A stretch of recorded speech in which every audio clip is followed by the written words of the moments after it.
नमस्कार दोस्तों, आप सभी का स्वागत है। Daily important fact, data and current affairs analysis में आज लेकर आए हैं इंडियन एक्सप्रेस की जो खबर है, demographic dividend and unemployment problems in India and China. देखिए, जननांकीय लाभांश आपके जीएस पेपर जो इकोनॉमिक्स का है या करंट अफेयर्स का जो सेशन पूछा जाता है आपका मेंस एग्ज़ाम में, उसके लिए बहुत ही महत्वपूर्ण है। अगर यूपीएससी के लिए भी देखें तो ये आपका बहुत ही महत्वपूर्ण है, क्योंकि मेरा टारगेट है कि अब हिंदी माध्यम वाले लोग भी इंग्लिश माध्यम के जैसा यानी द हिंदू और इंडियन एक्सप्रेस के सहारे तैयारी को अंजाम दे सकते हैं। तो इसी को ध्यान में रख कर ये टॉपिक लाया गया है जननांकीय लाभांश से।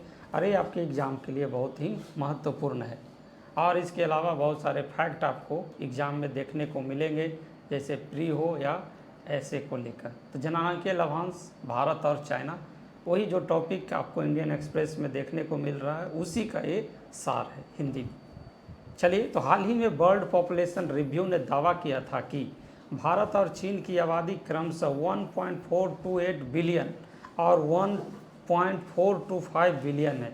यानी दोनों देश में भारत देखेगा कि आबादी में चाइना को पीछे छोड़ दिया, और दोनों ही इस बात से अनभिज्ञ हैं कि बढ़ती युवा बेरोजगारी को कैसे हल किया जाए। यानी ये जो आपका जो मतलब कहिए कि न्यूज है वो है क्या कि बढ़ती युवा बेरोजगारी को कैसे हल किया जाए, इस पे खबर छपी है। तो सबसे पहले हम लोग समझना चाहेंगे कि जननांकीय लाभांश होती क्या है। तो यह आर्थिक लाभ की संभावना है जब कार्य आयु संरचना यानी 15 वर्ष से 64 वर्ष का जो हिस्सा है गैर कार्य आयु वर्ग से अधिक है। यानी कार्यरत जनसंख्या का हिस्सा गैर कार्यरत जनसंख्या के हिस्सा से जब ज़्यादा किसी देश में पाया जाता है तो वो जननांकीय लाभांश की स्थिति में होती है। अब भारतीय संदर्भ में देखेंगे तो युवाओं की बहुत ज़्यादा यहाँ जनसंख्या है, लेकिन रोजगार को लेकर बहुत बड़ा संकट है। चाइना को अगर देखेंगे तो चाइना में मैन्युफैक्चरिंग सेक्टर यानी आप कह सकते हैं कि विनिर्माण क्षेत्र बहुत विकसित है, तो वहाँ रोजगार की संभावना बहुत ज़्यादा भारत की अपेक्षा है, लेकिन फिर भी वहाँ एक अलग समस्या है। ठीक है, तो चलिए देखते हैं कुछ और भी जननांकीय लाभांश को समझते हैं। जब कुल जनसंख्या में कामकाजी लोगों का अनुपात अधिक होता, क्योंकि यह इंगित करता है कि अधिक लोगों में उत्पादक होने और अर्थव्यवस्था के विकास में योगदान करने की क्षमता, यानी जननांकीय लाभांश से क्या होता है, उत्पादकता बढ़ती है और उत्पादकता के बाद क्या है, आपकी अर्थव्यवस्था में भी विकास होती है। अब देखिए, एक हालिया पीयू सर्वेक्षण PEW सर्वे के अनुसार चीन की 39 वर्ष की तुलना में भारत की वर्तमान औसत आयु 28 वर्ष है। यानी अगर देखा जाए तो 11 वर्ष जो है भारत की क्या है, जननांकीय लाभांश की स्थिति में चाइना की अपेक्षा है। एवं भारत इस शताब्दी यानी आप जो 2100 वाला देख रहे हैं, ठीक है, अंत तक अपने जननांकीय लाभांश का लाभ उठाता रहेगा। तो ये भारत के बहुत ही बड़ा पक्ष का है। तो किसके पक्ष, तो ये आयु के हिसाब से भारतीय संदर्भ में क्या है, पक्ष में। अगर चीन की बेरोजगारी की स्थिति देखें तो विश्व जनसंख्या समीक्षा ने घोषणा की कि चीन की युवा आबादी घट रही है और वृद्ध जनसंख्या बढ़ रही है। ये विश्व जनसंख्या समीक्षा ने घोषणा की है। चीन में उच्च स्तर की युवा बेरोजगारी ने अधिक ध्यान और असंतोष पैदा किया है। चीन के संदर्भ में चीन एक नई तरह की महामारी का सामना पड़ रहा है, और वो महामारी कोरोना के बाद क्या है, बेरोजगारी है। तो क्या आपको लगता है, आप लोग मैसेज करके बताएंगे कि भारत की सबसे बड़ी महामारी बेरोजगारी है या नहीं? एस या नो में आप लोग मैसेज करके ज़रूर इसका रिप्लाई देंगे। एक चीनी ऑनलाइन जर्नल की रिपोर्ट के अनुसार हर 5 में से एक युवा शहरी यानी शहरी युवा जो है, ठीक है, शहरी युवा क्या है, बिना काम के। अगर भारतीय संदर्भ में देखा जाए तो ये और भी भयावह स्थिति हो सकती है। तो चीन के पीछे कारण क्या है वहाँ इतनी बड़ी बेरोजगारी का? तो वहाँ पर सप्लाई डिमांड कंट्राडिक्शन है, यानी आपूर्ति मांग विरोधाभास है। दूसरा चाइना का एजुकेशन सेक्टर है। तीसरा जो है चाइना का इकोनॉमिक ग्रोथ फोकस जो है वो क्वांटिटेटिव से क्वालिटेटिव की ओर है, यानी मात्रात्मक से गुणात्मक। जब आप इकोनॉमिक्स में पढ़ेंगे कि आर्थिक विकास और आर्थिक समृद्धि क्या होती है, तो वहाँ पर देखेंगे कि आर्थिक विकास में गुणात्मक के साथ साथ मात्रात्मक को लिया जाता है, जबकि समृद्धि में सिर्फ हम लोग क्या करते हैं, मात्रात्मक यानी क्वांटिटेटिव को लिया जाता है। ठीक है, China vocational education system perceived as unattractive, यानी चाइना का जो व्यवसायिक जो कोर्स है, हम लोग जो वोकेशनल कोर्स देखते हैं, तो वो भी अब क्या है, अनअट्रैक्टिव है। तो ये चाइना का कारण है। अब हम लोग चलेंगे भारत का परिदृश्य को देखें। ऐसे अगर देखा जाए तो जननांकीय लभांश चैप्टर जो है बहुत बड़ा है। भारतीय संदर्भ में इसे मेंस पर्सपेक्टिव में अलग से देखेंगे, लेकिन यहाँ हम लोग द इंडियन एक्सप्रेस का जो छपा है भारत और चाइना के संदर्भ में, उसकी एनालिसिस कर रहे हैं। तो भारत का परिदृश्य क्या है, भारत भी चीन की तरह बेरोजगारी की समस्या का सामना करता है, पर इसके कारण चीन से भिन्न है।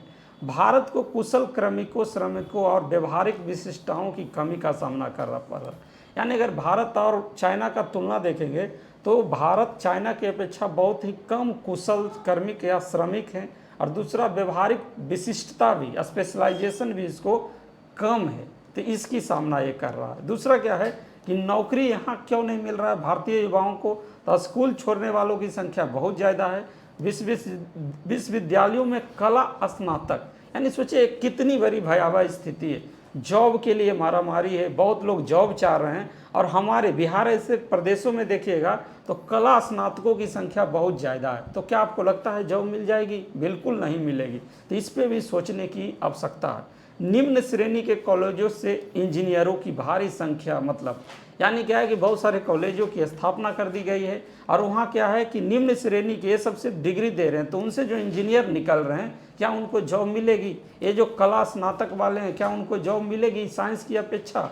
और स्कूल छोड़ने वाले जो ड्रॉप आउट हैं क्या उनको जॉब मिलेगी? तो भारत क्या है, कुशल श्रमिकों और व्यावसायिक विशिष्टताओं के अलावा इन सभी समस्याओं का सामना करना पड़ रहा है।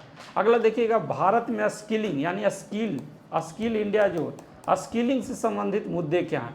तो अल्पावधि पाठ्यक्रम यानी शॉर्ट जो है यहाँ पर पाठ्यक्रम है, यानी एनएसडीसी राष्ट्रीय कौशल विकास निगम जैसी संस्थाओं ने लघु पाठ्यक्रमों पर ध्यान केंद्रित किया, जो वास्तविक कौशल अधिग्रहण के लिए क्या है, अपर्याप्त है। प्रशिक्षण पे भी क्या है, फोकस नहीं है। व्यवसाय केंद्रित स्कूलों की भी यहाँ कमी देखने को मिल रही है। भारत और चीन के बीच कुछ समानता भी है और कुछ असमानता भी। अगर देखिएगा समानता, तो दोनों देश व्यावसायिक पाठ्यक्रमों को माध्यमिक मानते हैं और अकादमिक करियर पर ध्यान केंद्रित करते हैं, यानी दोनों का जो शुरुआत है वो दोनों का क्या है एक जैसा है। लेकिन अगर अंतर देखें तो मतभेद या समानता है, तो भारतीय युवा दूर दूर तक ऐसा कुछ नहीं करते हैं जैसा चीन की युवा करते हैं। जैसे लेंटिंग फ्लाइट, चीनी में टैंग पिंग कहते हैं, यानी अथक काम से ब्रेक लेना। भारतीय युवाओं पर क्या है, बहुत ज़्यादा बोझ है। यहाँ अगर ब्रेक लेंगे तो उनकी नौकरी चली जाएगी, उनको जॉब से निकाल दी जाएगी। लेकिन चाइना में क्या है, 2021 से ही एक आंदोलन चल रहा है, अथक काम से ब्रेक लेना, यानी लेटिंग फ्लैट, जिसको चीन में टैंग पिंग नाम का आंदोलन कहा जा रहा है। यानी युवा वहाँ पर क्या है कि अथक काम से ब्रेक ले रहे हैं, आराम कर रहे हैं। दूसरा, भारतीय युवा को अगर देखिएगा तो भारतीय युवा क्या है कि विकल्पों का पीछा करते हैं। जैसे समृद्ध विदेशी भूमि को सपने संजोए रहते हैं, और उनका हर एक का सपना होता है अमेरिका, ब्रिटेन, खाड़ी देश, यूरोप, फ्रांस, ये सब देशों में नौकरी करने का। तो चाइना और यहाँ देखिएगा मतभेद है। अब है कि भारतीय या चाइना दोनों के समक्ष समाधान क्या है? तो सबसे बड़ी जो समाधान है रोजगार सृजन की, यानी हमारी सरकार की सर्वोच्च प्राथमिकता क्या होनी चाहिए, रोजगार सृजन की। दूसरा, कुशल बनाने का निरंतर लक्ष्य, यानी स्किल इंडिया डेवलपमेंट सिर्फ प्रोग्राम लाने से नहीं होगा, बल्कि रोजगार सृजन के साथ साथ कुशल बनाने का निरंतर लक्ष्य निर्धारित होना चाहिए और उसे हासिल करने का प्रयास किया जाना चाहिए। अगला जो पॉइंट है एमएसएमई, किसी भी देश की अर्थव्यवस्था के लिए एमएसएमई बहुत ही महत्वपूर्ण होते हैं। अगर भारतीय अर्थव्यवस्था के संदर्भ में देखेंगे तो एमएसएमई का क्या रोल है, इनकी मतलब जो है रोजगार में क्या हिस्सेदारी है, जीडीपी में क्या हिस्सेदारी है, निर्यात में क्या हिस्सेदारी है, तो ये एक अपने आप में एक बहुत बड़ा चैप्टर है। तो एमएसएमई को सर्वोच्च प्राथमिकता एवं सुविधाएं देने की आवश्यकता है। अगर कोरोना काल को देखा जाए तो सबसे ज़्यादा झटका एमएसएमई को, जीएसटी के बाद भी एमएसएमई को ही झटका लगा। तो किसी भी देश की अर्थव्यवस्था के लिए एमएसएमई सबसे ज़्यादा महत्वपूर्ण होता। इसके अलावा भारत की जो सहज संपत्ति है, आईटी क्षमताएं, तो इसका मूल्य वर्धन, वैल्यू एडिशन किए जाने की आवश्यकता है। और विनिर्माण क्षेत्रों पर बिना किसी उपेक्षा भेदभाव, यानी ना तो क्षेत्रीय भेदभाव होना चाहिए, ना ही पर्सनल भेदभाव कहने का मतलब है स्पेसिफिक किसी खास पदार्थों को विनिर्माण और किसी को नहीं, यानी सभी को पूरे फोकस करने की आवश्यकता है। तो ये था आपका इंडियन एक्सप्रेस का जननांकीय लभांश से भारत और चाइना से संबंधित टॉपिक। आप लोग मैसेज करके बताइएगा कि कैसा लगा। अगर कुछ सुधार करना चाहते हैं तो इसके लिए भी आप मैसेज कीजिएगा, और कुछ भी अगर सलाह है तो आप ज़रूर मैसेज कीजिएगा। एक कार्यक्रम हमारा निरंतर चलते रहेगा, और मेरा मकसद सिर्फ साफ है कि अब हिंदी माध्यम के बच्चे भी पीटी हो, मेंस हो और ऐसे हो, सभी में बेहतर परफॉर्म करें। तो चलिए आपसे मिलते हैं फिर एक नए वीडियो में। शुभ रात्रि, जय हिंद।